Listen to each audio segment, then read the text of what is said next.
Bonsoir à tous, ravi de vous retrouver ce soir encore sur RTI 1 au sommaire de cette édition. Le Salon international du livre d'Abidjan connaît cette année sa 14e édition, ouvert mercredi dans la capitale économique ivoirienne. L'événement a reçu aujourd'hui des invités de taille. Le chef de l'État et son épouse ont en effet participé à une cérémonie d'hommage à Béchir Ben Yamed. Le secteur privé ivoirien à la loupe de l'Africa CEO Forum au Rwanda, présent à Kigali, le Premier ministre Robert Begré-Mambé a participé ce jeudi à l'ouverture du 11e CEO Forum. Le chef du gouvernement a notamment présenté les avancées notables réalisées par la Côte d'Ivoire, aussi bien au niveau des réformes que des infrastructures. Et puis les dates officielles des examens à grand tirage sont connues. Elles ont été rendues publiques aujourd'hui même par la DECO. Les évaluations certificatives vont concerner 1 630 705 candidats qui vont composer dans un peu plus de 4 000 centres repartis sur l'ensemble du territoire national. Voilà pour les titres. Merci de regarder RTI 1. Le Salon international du livre d'Abidjan, le SILA, a accueilli ce jeudi la première dame de Côte d'Ivoire, Madame Dominique Ouattara, a visité des stands du SILA en compagnie de son époux, le chef de l'État, le président Alassane Ouattara. Ensemble, ils ont participé à une cérémonie d'hommage à Béchir Ben Yamed, fondateur et patron de l'hebdomadaire indépendant Jeune Afrique, disparu il y a de cela 3 ans. L'édition 2024 de l'Africa CEO Forum s'est ouverte ce jeudi à Kigali, au Rwanda. Je vous le disais il y a quelques instants, c'était en présence des plus hautes autorités rwandaises, notamment le chef de l'État Paul Kagame. La problématique de l'intelligence artificielle, du leadership et des marchés communs sont des sujets qui ont été abordés à la tête d'une forte délégation. Le Premier ministre Robert Begré-Mambé représentait le président de la République Alassane Ouattara. Franck Kouadio, notre envoyé spécial à Kigali. Le Gotha des décideurs africains, acteurs politiques et investisseurs présents à Kigali au Rwanda pour la 11e édition de l'Africa CEO Forum, Intelligence artificielle, leadership et marché commun, comment l'Afrique peut gagner sa place à la table des puissances de demain. Une problématique posée en présence d'un parterre de personnalités dont le chef du gouvernement ivoirien, Robert Begré-Mambé, représentant le chef de l'État, Alassane Ouattara. Il faudrait donc mettre des prérequis, notamment la numérisation. Les données aujourd'hui représentent le nouveau trésor. Aujourd'hui, nous devons également investir sur le système éducatif. Il faut mettre l'accent sur la science, la technologie, l'ingénierie, la mathématique, en distribuant de façon équitable les parts entre les hommes et les femmes. Voici donc un exemple qu'il faut répéter sur tout le continent. Des défis donc, mais surtout des opportunités. L'hôte de tous, le président rwandais Paul Kagame, quant à lui, reste pragmatique. L'avenir, c'est l'Afrique et le continent a autant de légitimité que tout autre. L'Afrique n'a pas besoin de demander sa place. Aujourd'hui, presque 20% du monde représente l'Afrique. D'ici 2050, le chiffre montera à 25%. Bientôt, la seule classe moyenne dans le monde qui continuera à croître est l'Afrique. Alors, par rapport à ce progrès, l'Afrique restera l'un des moteurs économiques au monde. Mais afin d'être prospère, nous devrions changer ou améliorer notre façon de réfléchir. Nous devrions rechercher la qualité et la complexité dans notre chaîne de valeur. Pour y parvenir et réussir le pari, ce forum a pour rôle de peaufiner la réflexion, d'où les panels et différentes rencontres auxquelles ont pris part au pas de course le Premier ministre ivoirien Begré-Mambé qui avait à ses côtés le chef du Parlement Adama Bictogo. Comment faut-il s'y prendre pour investir en Côte d'Ivoire? Quelles sont les niches les plus attractives de l'économie ivoirienne? Des questions auxquelles le Premier ministre Robert Begré-Mambé a apporté des réponses ce jeudi à Kigali au cours d'un panel de haut niveau baptisé Investir en Côte d'Ivoire qui se tenait en marge de l'Africa CEO Forum.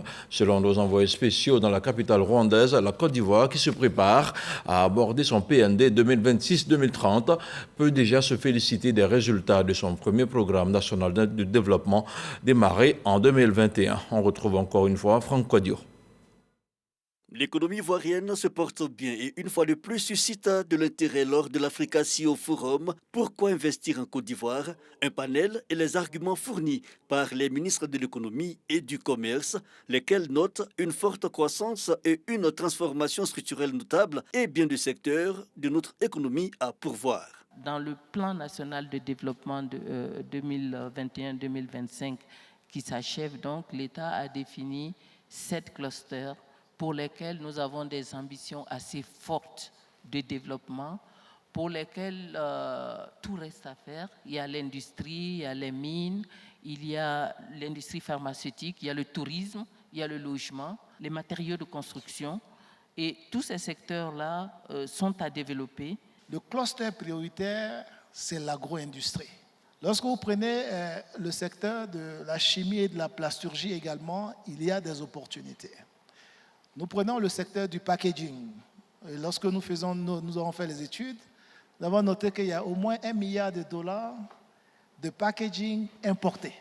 Alors que nous avons la ressource naturelle, notamment le calcium, au niveau du sable en Côte d'Ivoire pour pouvoir transformer ces produits. Des secteurs stratégiques et un sentiment renforcé après les échanges, mais surtout l'intervention du chef du gouvernement Robert Begré-Mambé qui relève cette résilience économique qui s'est consolidée au fil des années.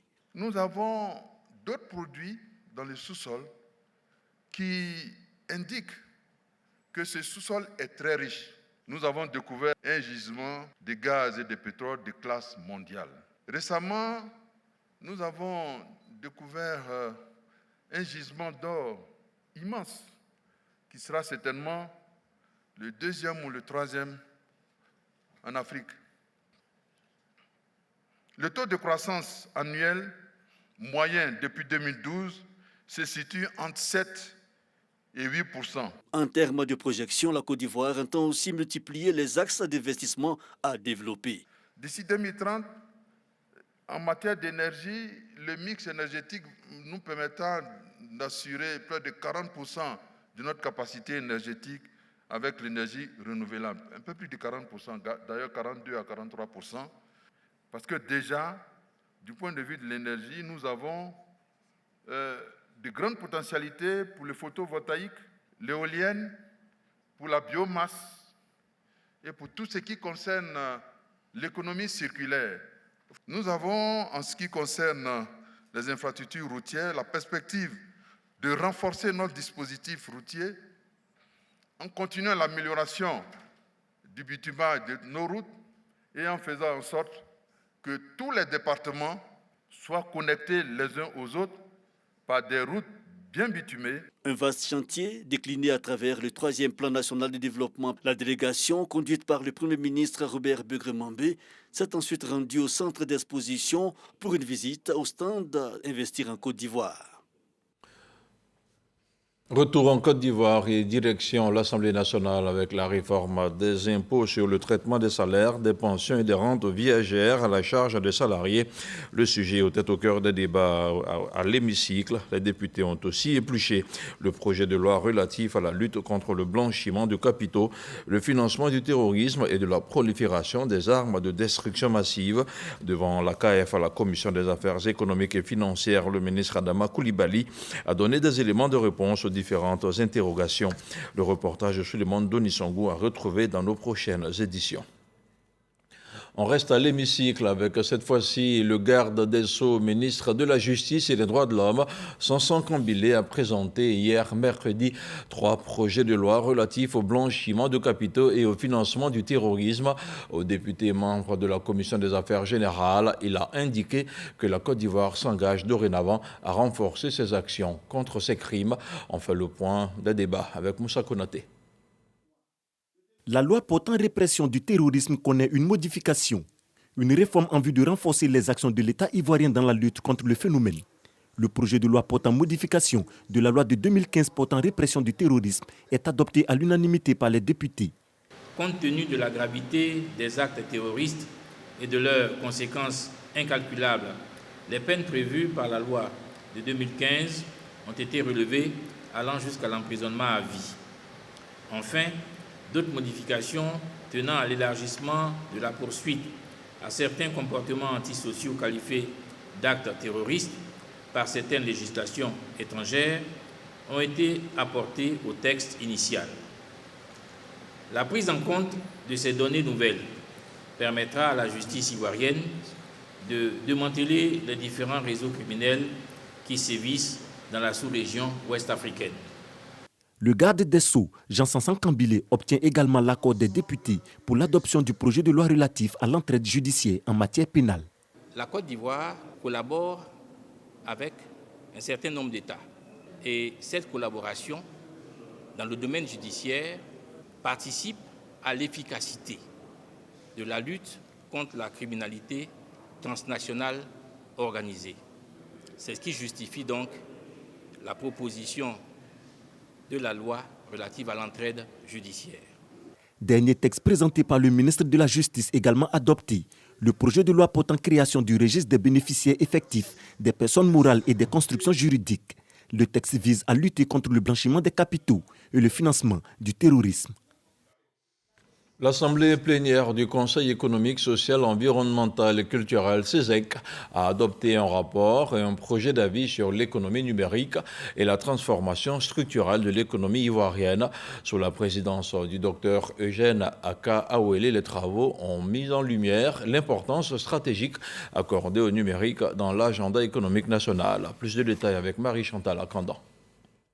Au cœur de l'Assemblée plénière du Conseil économique, social, environnemental et culturel, CESEC, un rapport a été adopté après des échanges et débats. Le président du CESEC, Eugène Aka Awele, a exprimé sa gratitude aux participants pour leur engagement et leur sérieux dans les discussions particulièrement axées sur l'économie numérique. Le choix donc du présent thème, à savoir économie numérique et transformation structurelle de l'économie ivoirienne, découle des prérogatives de saisine d'initiative du CESEC et de la volonté de notre institution consultative d'appeler l'attention des pouvoirs publics sur la nécessité de poursuivre les efforts pour un réel développement de l'écosystème numérique dont l'apport substantiel dans l'économie nationale reste indéniable. Eugène Aka Awele a salué le dynamisme de la Commission Communication et Nouvelles Technologies, dont les recommandations reflètent l'ambition de positionner la Côte d'Ivoire en tant que hub numérique. On constate qu'il y a un ministère chargé de l'économie numérique, donc nos propositions ne font que l'accompagner.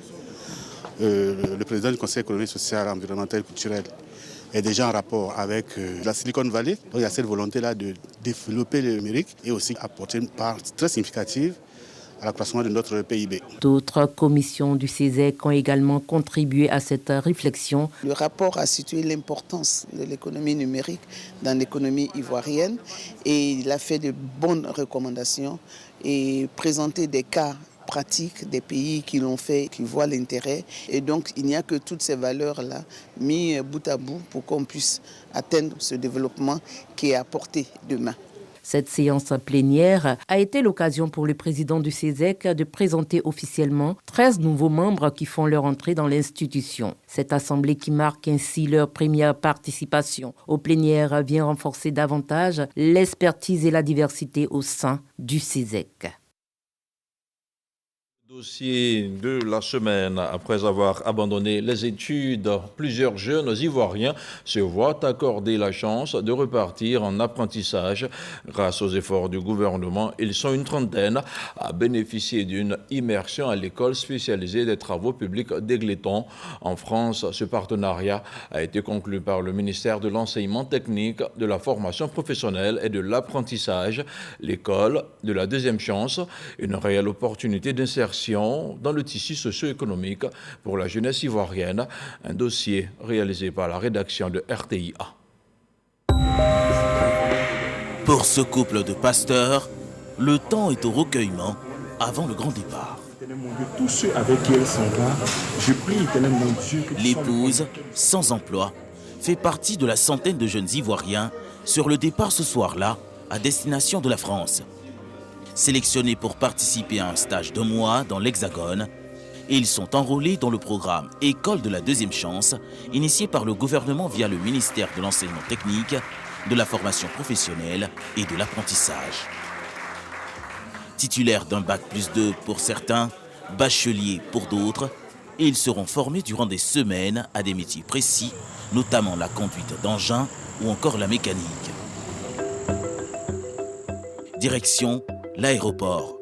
6 heures de vol pour poser leurs valises à près de 7000 km de la Côte d'Ivoire, dans la commune française d'Égletons, en région Nouvelle-Aquitaine.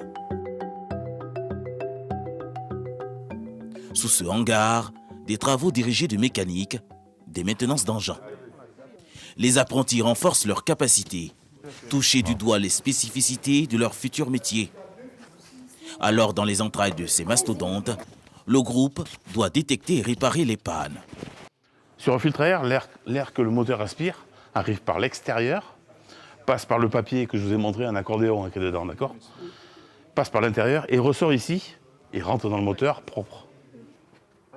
Des garçons et des filles, souvent sans diplôme, ni qualification professionnelle, et qui trouvent ici l'occasion d'apprendre un métier concret. Sylvie Ingetia, la petite vingtaine, a pour seul diplôme le bac, mais a quitté son quotidien de serveuse pour se plonger dans la complexité des gros engins. Dès mon arrivée ici, je ne savais pas comment on fait l'entretien d'un engin, mais je suis arrivée. Aujourd'hui, on nous a appris à faire comment.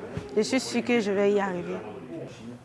Pour les encadrer, des professionnels français qui accueillent depuis 2 ans des cuvées comme celle-ci. Frédéric Loubière coordonne ici à Égletons ce projet de formation des jeunes Ivoiriens. Le but, les outils pour répondre au mieux aux besoins d'une main-d'œuvre qualifiée. L'idée, c'est de travailler sur le geste professionnel et sur la pratique. Il faut manipuler, il faut changer, il faut essayer, il faut comprendre comment ça marche. Donc voilà, c'est très axé manuel et professionnel. Bien sûr, et il faut pouvoir dépanner, surtout piloter ces engins.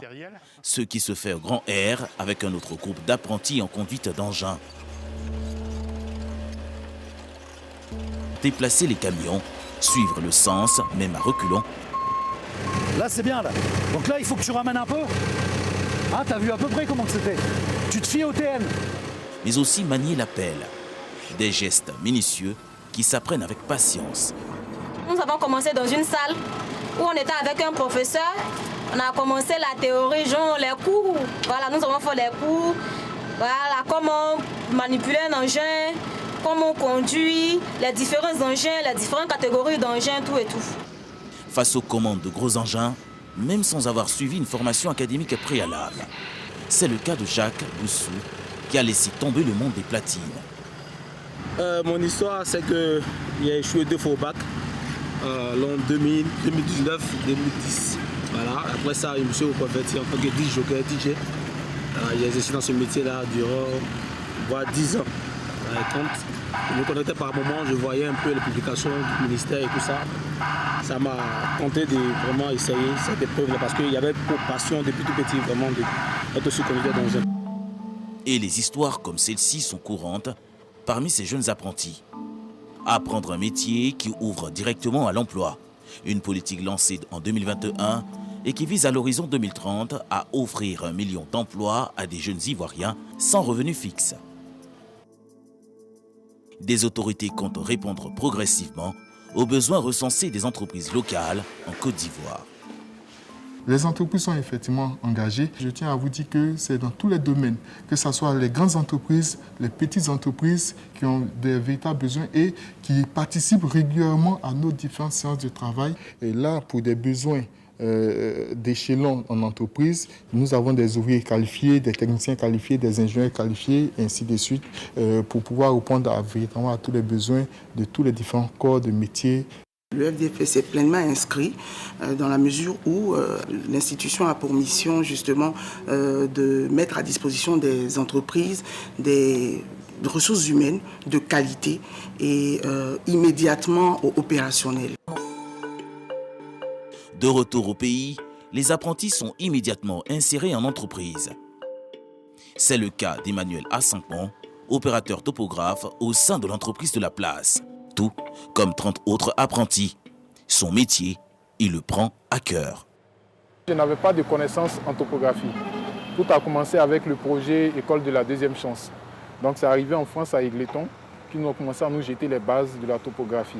Et en 3 semaines, ils nous ont donné un peu le minimum. Et quand nous sommes arrivés en entreprise, nos responsables ont pris le relais. Et ça fait 1 an que nous sommes sur ce chantier. L'ambition du gouvernement va plus loin, voir arriver sur le sol ivoirien ces écoles des métiers. En attendant, pour bénéficier du programme de la deuxième chance, il faut être âgé entre 16 et 35 ans, avoir le niveau minimum CM2 et s'inscrire sur le site du ministère de tutelle. Vous avez reconnu la voix de Jean-Marc Djadji. Et cet effectif, la direction des examens et concours a procédé au lancement des examens de fin d'année pour la session 2023-2024. Le CEPE va ouvrir le bal le 21 mai prochain. Suivront ensuite le BEPC et le baccalauréat. Cette année, ils seront un peu plus d'1 million de candidats à prendre part à ces différents examens. L'annonce a été faite par le docteur Kofi Nguessan, le ministre de l'Enseignement technique, de la formation professionnelle et de l'apprentissage, représentait la ministre Mariatou Kone, le compte-rendu de Sephora Zegui.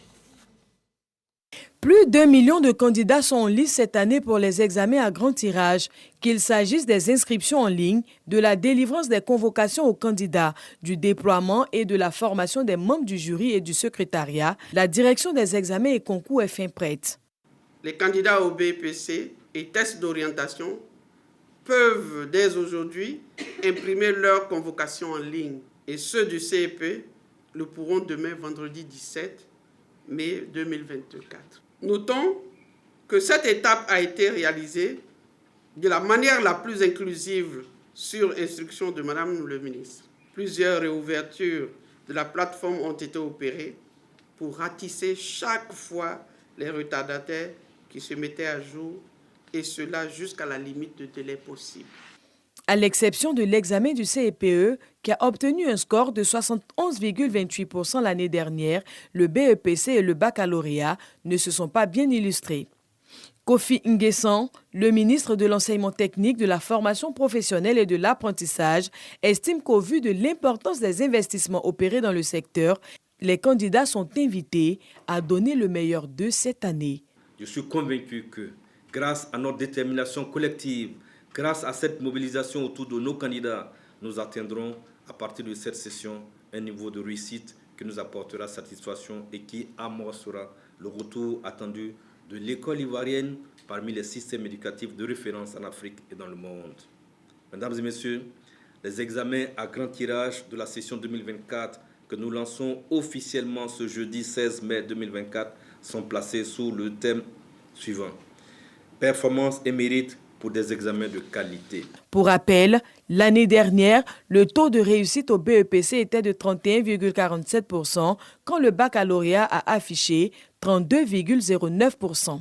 Cette année encore, la lutte contre la tricherie est de mise. Des affiches de sensibilisation contre le phénomène ont été distribuées aux acteurs et aux élèves afin qu'ils soient le relais du MENA dans leurs différents établissements. On reste dans le domaine de l'éducation avec les écoles, les élèves et les enseignants et les établissements scolaires du département du Thiès-Bissau qui sont en compétition. Ils tenteront de s'adjuger le prix du mérite du secteur éducatif. L'objectif est de traduire au niveau local le prix de l'excellence initié par le président de la République, Alassane Ouattara. Un reportage de Soro Corona. Reproduit au niveau départemental le prix national d'excellence initié par le président de la République, Alassane Ouattara. C'est dans cette dynamique que s'inscrit Charles Kouassi, directeur du cabinet de l'inspection générale d'État. Le prix d'excellence du secteur éducatif de Thiès-Bissau met en compétition les écoliers, élèves, enseignants et établissements scolaires. Pour l'initiateur, il faut inculquer aux Ivoiriens les valeurs d'excellence, du mérite et du travail bien fait. L'initiative d'organiser ce prix vient de la vision du chef de l'État, qui a institué des prix d'excellence. Et selon nous, il appartient à chaque enfant, à chaque cadre, dans sa circonscription, de prendre le relais afin d'encourager le mérite, d'encourager l'excellence. Créer un cadre de valorisation des compétences pour que ici à Thiès-Bissau naisse l'Ivoirien nouveau. Un jury de 7 membres va évaluer les acteurs sur la conduite, les performances scolaires, la tenue des documents de classe, la propriété de l'école. L'initiative bénéficie du soutien du ministre de l'Éducation nationale et de l'alphabétisation. Madame la ministre apprécie toutes ces entités, toutes ces personnes-là qui veulent nous soutenir dans la quête de l'amélioration de la qualité de notre système. La première édition d'excellence du secteur éducatif de Tibissou a pour parrain le ministre Amédée Kofi Kwaku. Son représentant salue ce prix qui fait la promotion de l'Ivoirien nouveau. Nous avons invité les enfants, au nom du ministre Amédée Kofi Kwaku, à faire en sorte de nous produire cette année à travers justement cette évaluation qui sera faite et qui est en même temps un outil de motivation. Les résultats du prix d'excellence du secteur éducatif de Tibissou sont prévus pour le 12 juillet 2024. Un mot de politique à présent avec le district des Savanes qui veut relever le défi de la mobilisation. Il va accueillir dans quelques heures seulement une journée d'hommage au président de la République Alassane Ouattara. À Korogo, le ministre des Mines, du Pétrole et de l'Énergie, Mamadou Sangafoa Koulibaly, était face aux responsables de jeunesse des quartiers de la dite commune. Il les a appelés à battre le record de la mobilisation pour dire merci au chef de l'État. Le commentaire de Soro Corona. Faire en sorte que l'intérieur et l'extérieur du stade Amadou Gon Koulibaly refusent du monde le samedi 18 mai, lors de la journée d'hommage au président de la République Alassane Ouattara par le district des Savanes. Pour relever ces défis, les élus et cadres des différentes régions du district s'impliquent dans la mobilisation. À Korogo, le ministre des Mines, du Pétrole et de l'Énergie, Mamadou Sangafoa Koulibaly, était face aux responsables de jeunesse des quartiers et villages de la commune. Plus de 500 responsables de jeunes et structures de jeunesse ont répondu à l'appel du ministre. Depuis un moment, comme vous le constatez, votre père, votre fils, votre grand frère est célébré à travers tout le pays pour les actions qu'il a posées depuis qu'il a la tête de ce pays. Le moment est venu pour son district d'origine de nous faire entendre. Pour inscrire leur nom dans l'histoire de la nouvelle marche du pays, le natif de Korogo invite les jeunes à relever le défi de la mobilisation. Chers jeunes de Korogo, c'est vous qui avez été le fer de lance de la lutte politique du président Alassane Ouattara. Le moment est venu de répondre à l'appel de l'histoire encore. Et ce qui va se passer le samedi 18 sera le début d'une nouvelle étape de notre marche. Un défi accepté par les jeunes. Ils nous mobilisent d'aller dans les quartiers. Il faudrait que le stade Amadou Gon Koulibaly soit rempli et qu'aux alentours du stade, on ne peut même pas voir le sol si ce n'est pas la population. La population des régions du Poro, du Tchologo et de la Bagoué veulent faire de cette journée d'hommage la plus mémorable. Les délégations viendront de toute la Côte d'Ivoire. Religion maintenant, et voici déjà 3 jours que des pèlerins chrétiens visitent des lieux saints en Turquie. La maison de la Vierge Marie, les ruines de la basilique Saint-Jean et la tombe de l'apôtre Jean située dans la ville antique d'Éphèse ont été visités. Des pèlerins qui ont surtout prié pour l'unité des chrétiens. On retrouve nos envoyés spéciaux, Sam Conan et Jean-Jacques Kwame. Séjournant depuis 3 jours dans la ville d'Éphèse, sur le littoral ouest de la Turquie, ville classée patrimoine mondial de l'UNESCO depuis 1995, les pèlerins ivoiriens ont visité ce jeudi la maison de la Vierge Marie, une maison pleine de symboles pour le fidèle chrétien. Étant rentré dans la chambre, là où a passé les derniers jours de la Vierge Marie, véritablement j'étais un peu ému de découvrir ce lieu, de savoir que véritablement ce que nous dit la Bible est vrai, c'est que ces personnes ont réellement existé. De toute manière que nous prions, mais il y a un seul Dieu. Et je pense qu'aujourd'hui, je suis comblé de visiter la maison de Maman Marie. Occasion pour les pèlerins de célébrer une messe, avec pour thème principal l'unité de l'Église du Christ. Jésus disait que tout soit un, et Jésus parle de l'unité dans la diversité, pas l'uniformité, c'est-à-dire que chacun ait sa manière de prier, mais que nous soyons tous unis. Alors je prie que nous, chrétiens, nous arrêtions de nous battre par nos manières de prier, mais que nous gardions ce message fort de Jésus qui est de nous aimer de nous respecter, de nous entraider, de nous soutenir. Après la célébration eucharistique, les fidèles chrétiens se sont rendus sur les ruines de la basilique Saint-Jean, qui rappelle le souvenir d'une grande œuvre missionnaire, au travers de laquelle le Seigneur Dieu demande à Éphèse de se repentir. Les pèlerins ivoiriens, avant de quitter les lieux, ont prié sur la tombe de l'apôtre Jean. La Côte d'Ivoire va rendre un vibrant hommage à son ancien président Henri Konan Bédié. Sur le sujet, je vous propose d'écouter les grandes lignes du communiqué relatif à la cérémonie d'hommage. Il est lu par Abou Sanogo.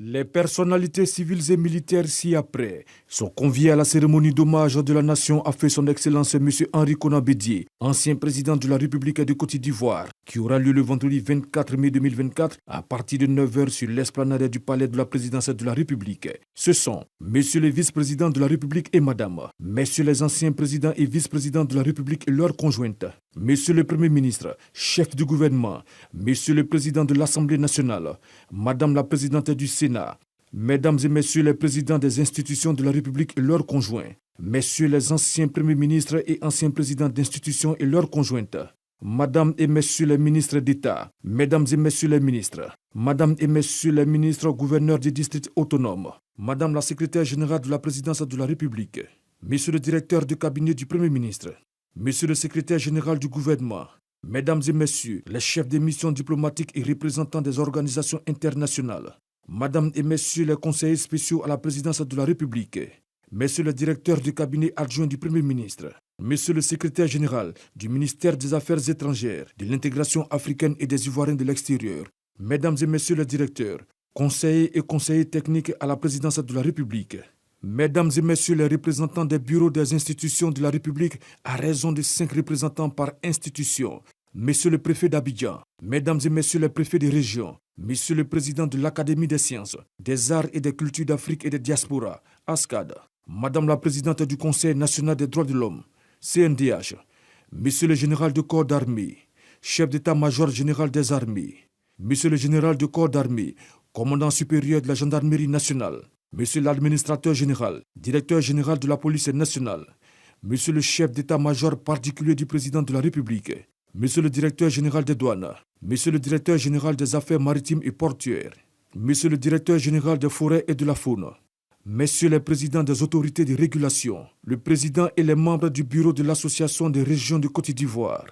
Monsieur le président et les membres du bureau de l'UVICOSI, Messieurs les maires du district autonome d'Abidjan, Madame et Messieurs les présidents des universités publiques, Messieurs les présidents des chambres consulaires, Mesdames et Messieurs les présidents des conseils d'administration et directeurs généraux des entreprises publiques et parapubliques, Messieurs les bâtonniers de l'ordre des avocats, Mesdames et Messieurs les présidents des ordres et organisations professionnelles, Mesdames et Messieurs les présidents, secrétaires exécutifs ou secrétaires généraux des partis politiques, Messieurs les présidents de la Confédération générale des entreprises de Côte d'Ivoire, de la Fédération ivoirienne des petites et moyennes entreprises et de la Confédération patronale unique des petites et moyennes entreprises de Côte d'Ivoire, Messieurs les présidents et secrétaires généraux des centrales syndicales, UGTCI, Dignité, FESACI, UNALCI, Humanisme, 30 membres du directoire de la Chambre nationale des rois et chefs traditionnels, Monsieur le Président et 30 membres du Forum de confession religieuse, Monsieur le Président et 30 membres du Conseil supérieur des imams, 10 représentants des organisations de la société civile, Monsieur le Président du Haut Conseil du patronat des entreprises de transport routier, Monsieur le Président de la Fédération nationale des commerçants de Côte d'Ivoire, Monsieur le Président et 20 membres du Conseil national de la jeunesse de Côte d'Ivoire, carte d'accès obligatoire à retirer au ministère des Affaires étrangères, de l'intégration africaine et des Ivoiriens de l'extérieur, Direction générale du protocole d'État, du vendredi 17 au mercredi 22 mai, de 8h à 16h. Notez bien, la mise en place sur l'esplanade du palais présidentiel débutera à 7h00 et prendra fin à 8h30, horaire de rigueur. Dans l'actualité hors de chez nous en Mauritanie, Mohamed Ould Abdelaziz n'a pas réussi à réunir les parrainages pour valider sa candidature. L'ancien président ne sera donc pas candidat à la prochaine élection présidentielle. Malgré sa condamnation à 5 ans de prison pour enrichissement illicite, l'ex-chef de l'État n'a jamais caché sa volonté de retrouver son ancienne fonction. Afin de déposer son dossier, il devait obtenir l'adhésion de 100 conseillers municipaux, dont 5 maires comme comme le requiert le Conseil constitutionnel, un système de parrainage qui est fortement contesté par l'opposition. Et voilà, c'était pour vous le dernier point de l'information de RTI 1. Je vous souhaite de passer d'agréables moments sur notre chaîne. Bonsoir.